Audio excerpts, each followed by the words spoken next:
बिस्मिल्लाहिर्रहमानिर्रहीम। अस्सलाम वालेकुम। आज की वीडियो आपके लिए इसलिए बड़ी अहम है, तमाम पाकिस्तानी भाइयों के लिए, कि इसमें मैं आपको पोस्टमार्टम करूंगा कि जो इमरान खान पाकिस्तान में बयानिया बनाता रहा और किस तरह ये मकाफत अमल का शिकार हुआ।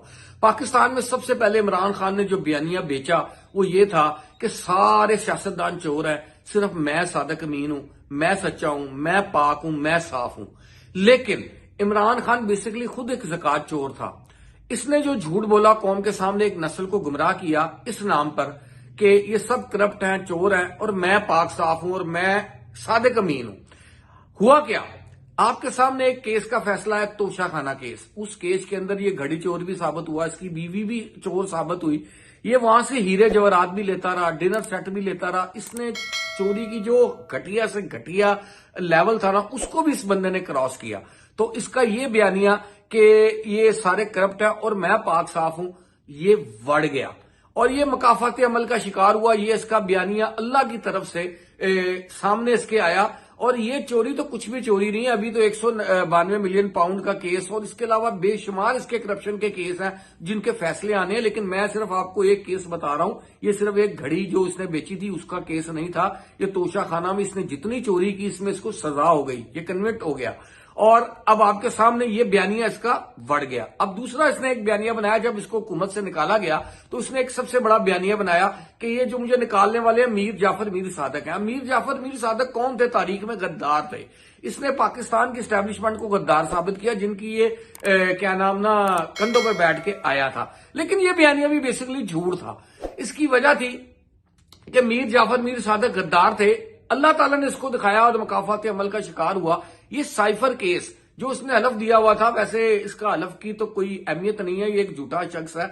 इसने हलफ दिया हुआ था जब वज़ीर आज़म बना था कि मैं कोई चीज ऐसी लीक नहीं करूंगा जो रियासत पाकिस्तान की। इसने साइफर लड़ाया और साइफर केस के अंदर इसको सजा हुई, यानी कि ये गद्दार रियासत का साबित हुआ। ये फिर इसका ये वाला बयानिया भी मीर जाफर मीर सादक वाला भी बढ़ गया। इसके बाद इसने सबसे बड़ा मजहब कार्ड खेला। उसका मजहब कार्ड के अंदर आपको पता है इसने मदीना की रियासत के नाम को किस तरह बेचा। खुदा ना खास्ता अगर ये 10 साल के लिए कामयाब हो जाता इस अपने प्रोजेक्ट के अंदर, तो ये जो मदीना की रियासत का इसने जो नक्शा पेश किया था दुनिया के सामने, वो नक्शा जो फाशी का कल्चर था और जो नाच गाने का कल्चर था और जो लिबरल कल्चर था, तो शायद कौम जो थी, मगरिब थी, जो वेस्ट था, वो यही समझता कि ये मदीना की असल रियासत थी। लेकिन अल्लाह ताला को ये चीज कबूल नहीं थी। अल्लाह ताला को पता था कि ये जो मदीना की असल रियासत थी वो थी क्या। और अल्लाह ताला ने मेरी तरफ से इसको फिर मकाफाती अमल का शिकार किया और ये वो मदीना की रियासत का जो बयानिया बेचता रहा, ये भी उसके सामने आया। वो क्या कि इसका जो इद्दत और शिद्दत वाला केस है, निकाह का केस, वो इसके गले पड़ा।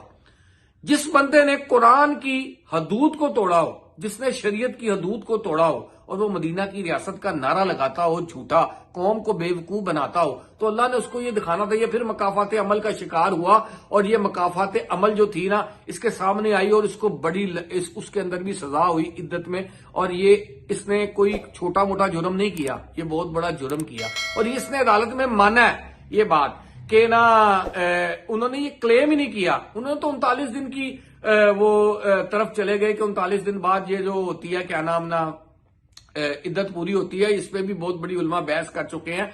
बेसिकली इसकी शादी जो थी ना वो 1 जनवरी को हुई थी। इसने 2 निकाह किए, ये भी कौम के साथ झूठ बोला। वैसे इसने दूसरा 2 निकाह इसने रियाम खान के साथ भी किए थे। तो ये झूठ बोलता रहा, ये दीन फरोश मौलवियों को साथ मिला के ना वो आपके साथ जो खिलवाड़ करता रहा, वो कौम के सामने है। इसका ये मदीना की रियासत का बयानिया भी जो उसने झूठ में गढ़ा था वो भी बढ़ गया। अब मैं आपको एक बात और बताना चाह रहा हूं कि बड़े लोग ये बात कर रहे हैं कि इमरान खान ने जब ये इद्दत वाला केस चल रहा था अदालत के अंदर, तो उसने कहा मैं कुरान उठाने को तैयार हूं, मैंने तो बुशरा बीबी को शादी से पहले, निकाह से पहले देखा ही नहीं था। तो एक मेरे पास वीडियो है, लेकिन मैं वो वीडियो नहीं लगा सकता कॉपीराइट की वजह से। आप वो यूट्यूब पे सर्च कर सकते हैं। डॉन न्यूज के एक साफी ने एम रजा मानिका, जो गुलाम रजा मानिका का भाई है, और उसका दूसरा छोटा भाई फरूक अहमद मानिका, वो मानिका का आप जाके बयान सुन लें। उसने किस तरह जाके जंगीर तरीन को बताया कि ना ये हमारे घर आता है और किस तरह ये चार दीवारी का तकद्दुस पामाल करता है और किस तरह ये बुशरा बीबी से मिलता है और किस तरह ये दुआएं करवाता है और ये किस तरह उसके साथ तन्हाई कमरे में मिलता है। वो वीडियो मौजूद है। اب یہ بندہ عدالت میں کہہ رہا تھا میں قرآن اٹھانے کو تیار ہوں کہ میں نے اس کو نہیں دیکھا، یہ ناممکن ہے۔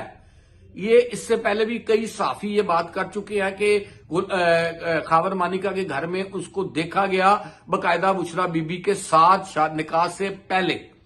اس کے علاوہ اور بھی بہت قسم کے انکشافات ہیں جو میں آپ کے سامنے کر سکتا ہوں، لیکن آج کے لیے اتنا ہی کہ عمران خان نے جتنے بیانیے بنائے یہ اس کے سامنے پلٹ کے اس کے منہ پر آ رہے ہیں۔ اس کی وجہ یہ ہے کہ یہ بندہ ایک جھوٹا شخص ہے، اور یہ پھر 2024 میں ایک کمپین چلا رہے ہیں سوشل میڈیا کے اندر کہ عمران خان ہی پاکستان کا نجات دہندہ ہے۔ بیسیکلی میں آپ کو یہ بتا دوں کہ عمران خان کی وجہ سے جو اس ملک کو نقصان ہوا، جو ہماری نسل کو نقصان ہوا، جو ہماری قوم کو نقصان ہوا، وہ ناقابل تلافی ہے۔ احتیاط کیجئے گا، 8 فروری کو اس کو ووٹ دیجئے گا جو کم از کم پاکستان کا محب وطن ہو۔ اور کون محب وطن ہے، کون محب وطن نہیں ہے، یہ آپ کے سامنے اب سب چیزیں سامنے واضح ہو چکی ہیں۔ مجھے اجازت دیجیے، اللہ حافظ۔